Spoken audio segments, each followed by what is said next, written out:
So today, the DOJ and the FBI just came out and said they have nothing on Epstein. Elon Musk tweeted out this little meme here, which kind of sums it up to a T. Like first there was files, then there's no files, and then think we're all supposed to believe it was just all a myth, and it all didn't happen. Epstein was not murdered. He has no client list, and so therefore no one will be held accountable, which is very odd. I had a few questions I was thinking about when I heard this come down. One, if they have nothing on him, why did he kill himself? Why would he do that if he knew that they had nothing on him? And secondly, how is he in jail in the first place? If he had all the best lawyers that money can buy and they have nothing on him, why is he in jail? So, anyways, just thinking about those 2 things, I really wanted to do a deep dive into who is Jeffrey Epstein and how did we get there. So, that's essentially what I did. I did a lot of research on him and just to figure out who is the man behind the myth. So, this is kind of what I found out. He is a college dropout who became a billionaire, a teacher who befriended presidents and princes, a financier whose only known client list was a lingerie model. Today, we're diving deep into the complete history of Jeffrey Epstein, how he made his fortune, who funded his empire, the lenient sentence that shocked the world, and the powerful connections that may have protected him for decades. This is a story they didn't want you to know. Welcome back. I'm Jelena, and today I am examining one of the most mysterious and controversial figures in modern history. Jeffrey Epstein's story isn't just about one man's crime, it's about how wealth, power, and connections can shield someone from justice for decades. So, who is Jeffrey Epstein? I found this old picture of him here. He was born in Brooklyn in 1953. Jeffrey Edward Epstein would go on to build a vast network of influence that reached the highest levels of politics, business, and royalty. But beneath the veneer of philanthropy and high society connections lay a dark reality that would eventually expose a web of corruption, abuse, and cover-ups. Today, we're going to trace Epstein's rise from humble beginnings to the heights of power, examine how he amassed his future, reveal his most powerful contributors and connections, explore the controversial plea deal that let him escape justice, and investigate the international ties that may explain why he was protected for so long. This is a story that involves presidents, prime ministers, intelligence agency, and some of the wealthiest people on earth. So let's start where at the beginning. Jeffrey Epstein's story starts in the working class neighborhood of Seagate in Brooklyn, New York. He was born on January 20th, 1953, to Jewish parents, Pauline and Seymour Epstein. Jeffrey grew up in a modest household that gave no indication of wealth and power he would later accumulate. His father, Seymour, worked as a groundskeeper for the New York parks, while his mother, Pauline, was school aide and homemaker. Jeffrey, nicknamed Bear by his parents, was described by neighbors as coming from the most gentle people afar. So I've heard from other people that say he was actually a great kid, never got into trouble. So it's far cry from the man that he would become. Jeffrey was academically gifted, particularly in mathematics, and even often earned money tutoring his classmates. But despite his intelligence, he would drop out of college, a detail that makes his later financial success all the more mysterious. In 1974, at just 20 years old and without a college degree, Epstein landed a job teaching math at the Dalton School, one of New York's most prestigious prep schools. This was his first taste of the elite world he would eventually inhabit. But there was already something that was brewing. They started having troubles back at the Dalton School. According to the New York Times, he was fired in 1976 for poor performance. However, his time at Dalton provided him with something invaluable: connections to wealthy families. He had also had issues with, even back then, just they had complaints about him having going to the kids' parties or the teenagers' parties and stuff, and he was already having problems there. I think they just gave him the out that it was against his performance, but the trouble already started there with the young girls. However, through these connections that Epstein met someone who would change his life. The father of one of the students was connected to Alan Greenberg, the CEO of Bear Stearns investment firm. Despite having no financial background, Epstein was hired as a junior assistant to a floor trader in 1976. This is where Epstein's story becomes extraordinary. In just 4 years, he rose from a lowly assistant to a limited partner, an almost unprecedented climb on Wall Street. He was making hundreds of thousands of dollars trading options and building relationships with very extremely wealthy clients. But in 1981, Epstein left Bear Stearns under mysterious circumstances. Some reports suggest he violated security regulations, while others indicate he simply wanted to strike out on his own. What's clear is that by the age of 28, he was ready to build his own empire. Here's where Jeffrey Epstein's story becomes truly puzzling. How did a college dropout at just 28 years old with no formal financial training become a billionaire? The answer involves shadowy business deals and a single mysterious client and financial practices that expert will still can't fully explain. In 1988, Epstein founded J. Epstein and Company, later named Financial Trust Company. The firm was incorporated in the U.S. Virgin Islands, providing secrecy that would become a hallmark of Epstein's operation. He claimed to manage money exclusively for billionaires, but kept his client list secret. According to Epstein, his company only accepted clients with a net worth of more than $1 billion. And back then, 1 billion would be like 10 billion today. And he reportedly called himself a bounty hunter who recovered stolen money for the ultra wealthy. But financial experts were skeptical. No one on Wall Street seemed to know what he actually did. For over 20 years, Epstein had essentially one publicly known client, Leslie Wexner, the billionaire founder of L Brands, which owned Victoria's Secrets and other major retail outlets. And here is Wexner is right there in the middle, and then another one of his business partners there.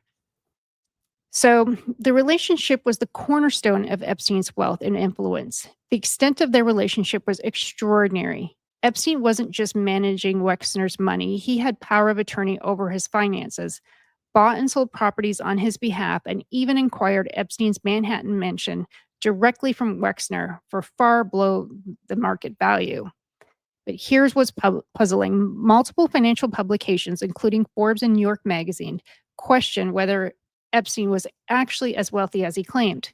A New York Times article called his fortune more of an illusion, in fact. I believe he only had one client. And I really truly believe that he didn't have many more, if any.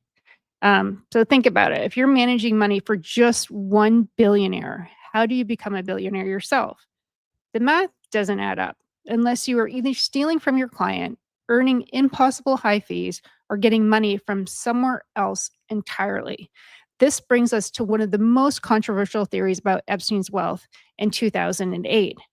Alexander Acosta, the prosecutor who gave Epstein his lenient deal, reportedly told Trump's transition team, "I was told Epstein belongs to intelligence and to leave it alone." If true, this suggests Epstein may have been funded by intelligence agencies. But which ones? We'll explore this possibility later in the video. And here we have a picture of, here's Acosta here, and someone trying to explain what his response was. And this is by Barry Kirshner. "I can empathetically state that Mr. Costa's recollection of this matter is completely wrong. If Mr. Costa was truly concerned with the state's case and felt it had to rescue the matter." I think he backed out of that one real fast, real fast. So, if this is true, this suggests Epstein may have been funded by intelligence agency, but which ones? Epstein had financial relationships with other billionaires, including Leon Black, founder of Apollo Global Management, and that is him on the other side of Wexner. In 2022, it was revealed that Black paid Epstein $158 million over several years, supposedly for tax and estate planning advice. Wow, that's a lot. According to an Apollo investigation, Black credited Epstein with saving him over $1 billion in taxes through sophisticated financial structures. But experts question whether any advisor could legitimately charge such enormous fees. In 2005, Jeffrey Epstein carefully constructed world began to crumble when a 14-year-old girl and her parents reported to Palm Beach police that Epstein had paid young girls for sexual massages. What followed was one of the most controversial prosecutional decisions in American legal history. And this is from the Miami Herald, and this is a picture of the four girls that were in that case. And they actually did on the series, or not series, the movie on Netflix, they also showed these girls. The Palm Beach Police Department launched a 13-month investigation that uncovered a systematic pattern of abuse. Detectives identified dozens of victims, some as young as 13, and found evidence that Epstein had been paying girls to recruit other girls for sexual abuse. The FBI joined the investigation in 2006 under Operation Leap Year. By June 2007, they had prepared a 53-page federal indictment that could have sent Epstein to prison for life. The evidence was overwhelming, but that's not what happened. Alexander Acosta was the U.S. Attorney for the Southern District of Florida at that time. Instead of pursuing the federal indictment, Acosta entered into secret negotiations with Epstein's high-powered legal team, which included Alan Dershowitz, Ken Starr, and Roy Black. The result was a non-prosecution agreement that was, in the words of one former federal prosecutor, completely unprecedented and indefensible. Let me break that down, just how outrageous this plea deal was. Under the 2008 plea deal agreement, Epstein pleaded guilty to two state charges: soliciting prostitution and procuring a minor for prostitution, for crimes that could have resulted in a life sentence. He got 18 months in county jail, not federal prison. But it gets worse. Epstein was allowed to serve his time on work release, meaning he could leave jail for up to 16 hours a day, 6 days a week, to go to his Palm Beach office. He essentially served his sentence from the comfort of his own office. Perhaps most shocking of all, the agreement granted immunity not just to Epstein, but it also included any potential conspirators, a provision that protected anyone who might have participated, i.e., Ghislaine Maxwell. So this effectively shut down the FBI's ongoing investigation into his network. Federal judges later ruled that this deal violated the Crime Victim Rights Act because victims weren't notified about the negotiations.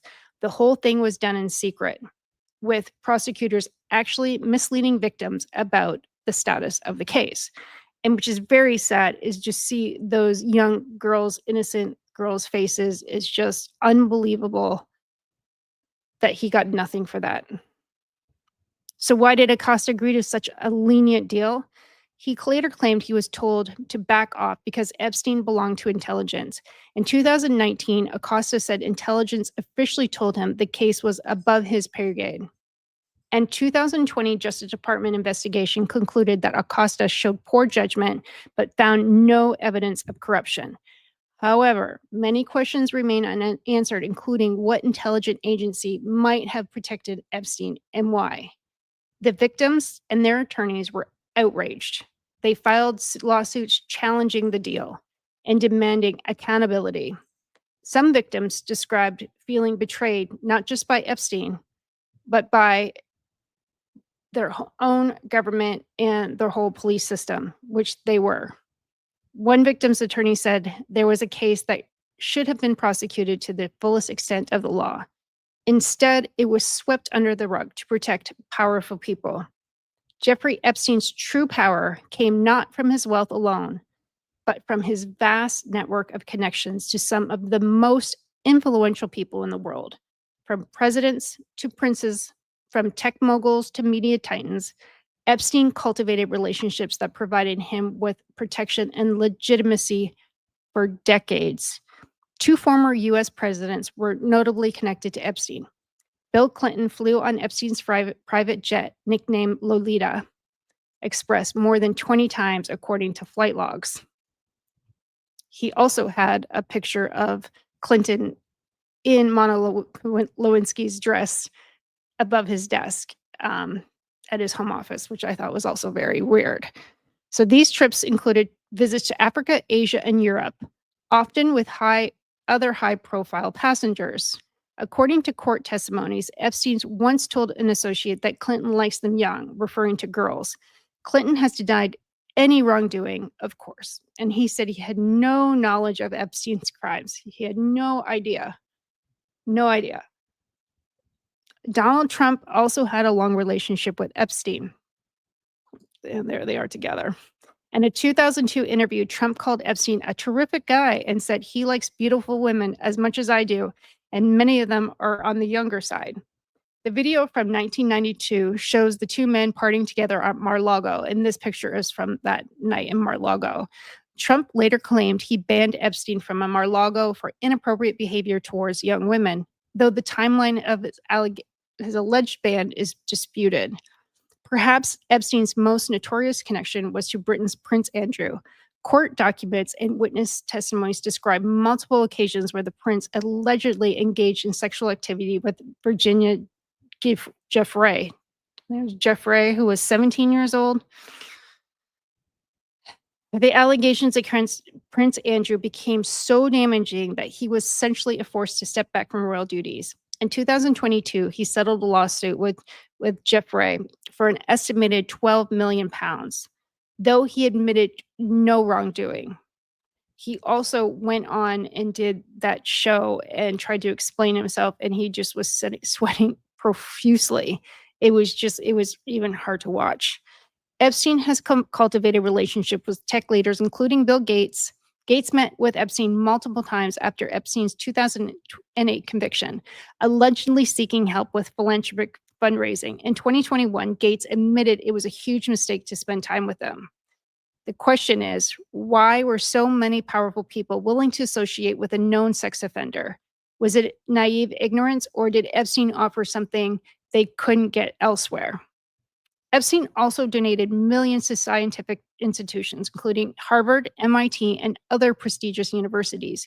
He hosted scientific conferences and cultivated relationships with Nobel Prize winners and prominent researchers. After his 2019 arrest, many of these institutions faced scrutiny for accepting money from a convicted sex offender. Some returned donations, while others faced ongoing criticism for their association with Epstein. There's no way that Bill Gates or any of them had no idea what was going on. They all knew what was going on. One theory about Epstein's network is that he used compromise and blackmail to maintain these relationships. Victims testified that Epstein's properties were equipped with hidden cameras and that he seemed to enjoy having power over people in compromising situations, just like P. Diddy had cameras and lots of documents everywhere. I'm sure the whole place was just stacked with cameras. Former federal prosecutor Ellie Hong said it's impossible Epstein was collecting powerful people for leverage. Whether for personal gain, intelligent purposes, or both remains an open question. One of the most controversial aspects of the Epstein case involves his alleged connections to Israel intelligence. While these claims remain largely unproven, their circumstantial evidence has led former intelligence officials, investigative journalists, to ask many questions about Epstein's true role. Former Israeli Prime Minister Ehud Barak had extensive connections to Epstein, meeting with him dozens of times over several years. Barak received $2.3 million from the Wexner Foundation associated with Epstein between 2004 and 2006, and Epstein invested over $1 million in a limited partnership established by Barak in 2015. There's also pictures have emerged in 2016 of Barack entering Epstein's Manhattan townhouse while covering his face. The same day, images showing younger women entering and leaving the residence. Barack has denied any wrongdoing and claimed he was there for business meetings. And there actually is photos of him going in and out without his face covered. In 2014, Epstein invested $1.5 million in a joint venture with Barack that later funded Carbine, an Israeli technology company that provides emergency services software. The company's shareholders included multiple former Israeli intelligence officials. Carbine officially provided technology for emergency call centers, giving operators access to callers' cameras and GPS locations. But critics noticed that the company existed in a gray area with significant potential for privacy abuse and surveillance. The Israeli intelligence theory gains credibility when you consider Epstein's relationship with Ghislaine Maxwell, whose father, Robert Maxwell, was a known Israeli intelligence asset. Robert Maxwell died under mysterious circumstances in 1991, and many intelligence experts believe he was working for multiple agencies, primarily the Mossad. According to some sources, Epstein was introduced to intelligence circles through Robert Maxwell.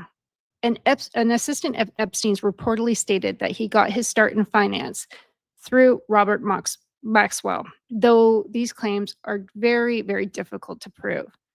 Former NSA counterintelligence officer John Schindler has claimed that Epstein was part of a shadow Israel influence operation known as MEGA. According to Schindler, MEGA, MEGA, was designed to gather intelligence and influence American policy in Israelis' favor. Schindler's noted direct parallels between Epstein's activities and those of Robert Maxwell, who was confirmed to have worked for Israeli intelligence. Both of these men died under mysterious circumstances. Both had access to powerful political figures, and both were involved in financial operations that didn't quite add up.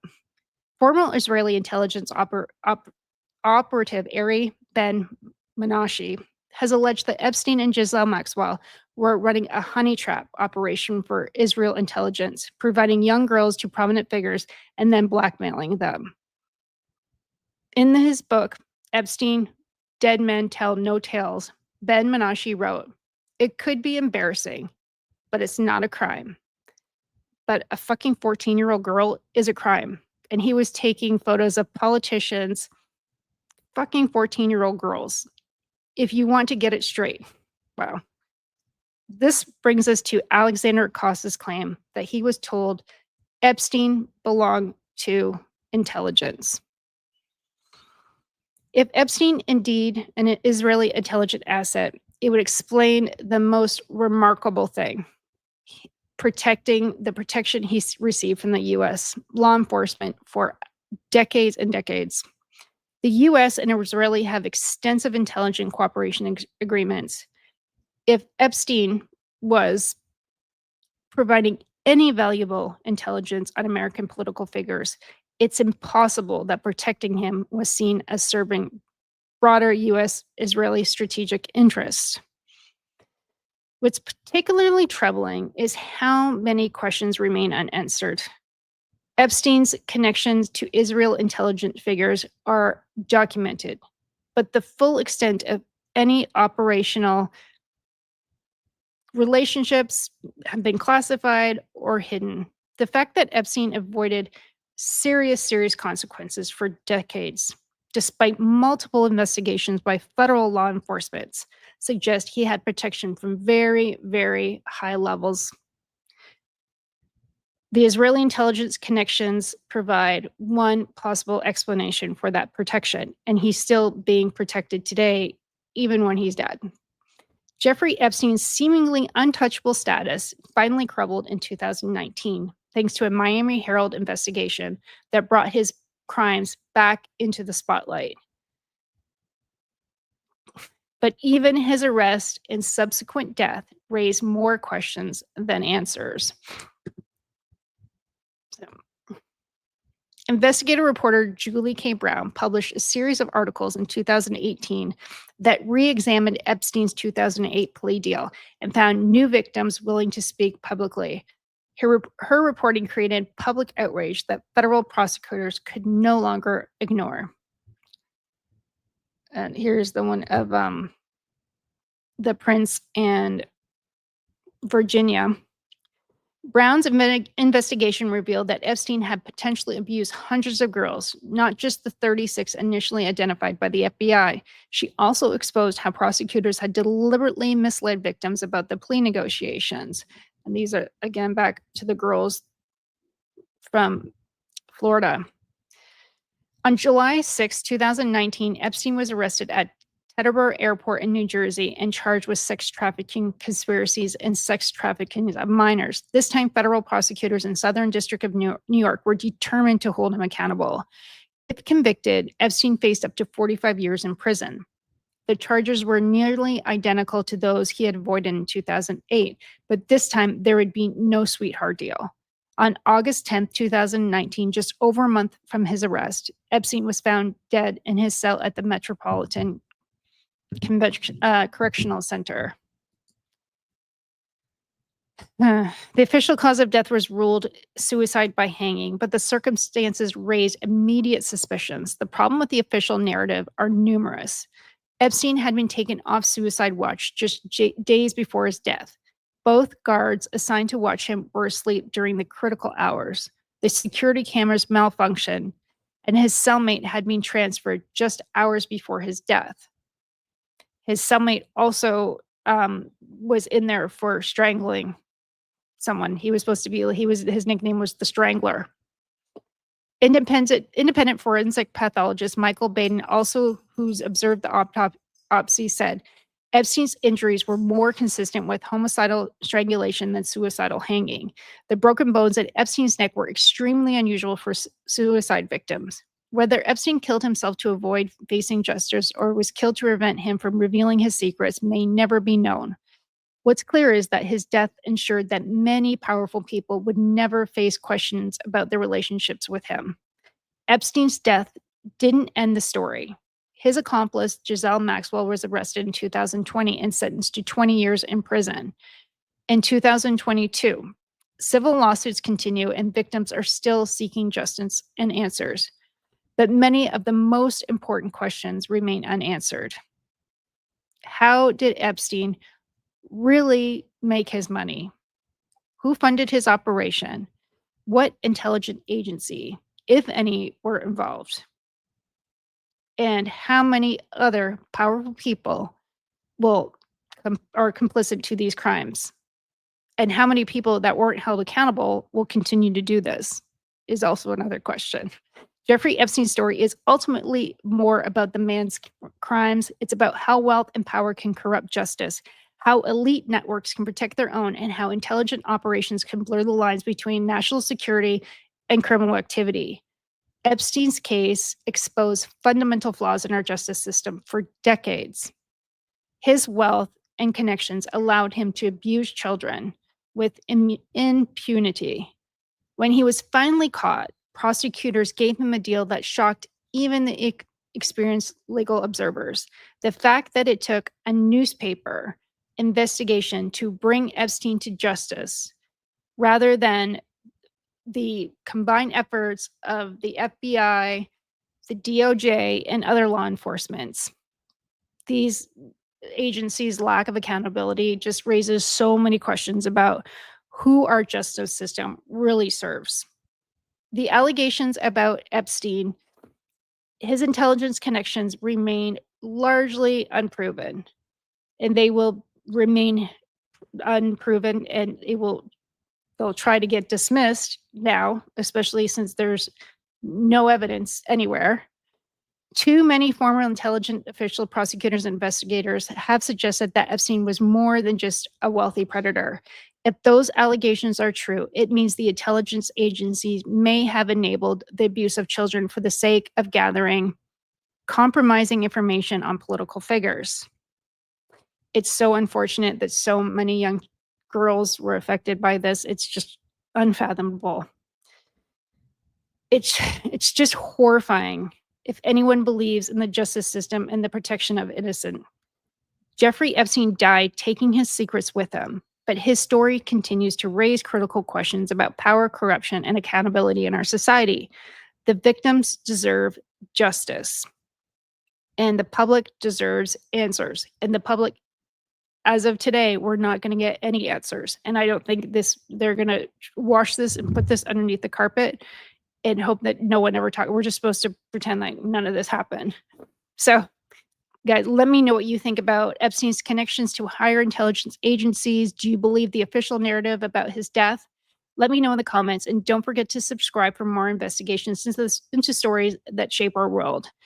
Until next time, remember the truth has a way of surfacing even when the powerful people want to bury it. It will be very interesting to see what happens. Are people just going to accept what Pam Bondi has said? And there's no evidence there, and having no one take accountability. I just think about all those young girls that's lives were ruined because of him. And if this is a bigger scheme of intelligence and stuff like that, it's so saddening to see that it affects these young girls. Like the Sound of Freedom is still just in my mind, and how horrifying it was, almost unwatchable. It was so horrifying. And again, between the P. Diddy's and Jeffrey Epstein, it just gets all thrown under the rug, and P. Diddy getting off with virtually nothing. You know, anyways, let me know your thoughts in the comments. I'm very interested. It's a very frustrating day. I'm going to do more of a deep dive into why they say there's nothing there, and why Pam Bondi has said over and over, yes, I got the files, I got the files, I got the files. It's horrifying. And then comes out and said, oh, we don't have anything. So again, I'm sure everybody's wondering what the hell's going on. So please leave your comments, and I'm very interested to reading, because I have no idea what the hell they're thinking. So anyways, thanks. I'll talk to you guys soon. Bye.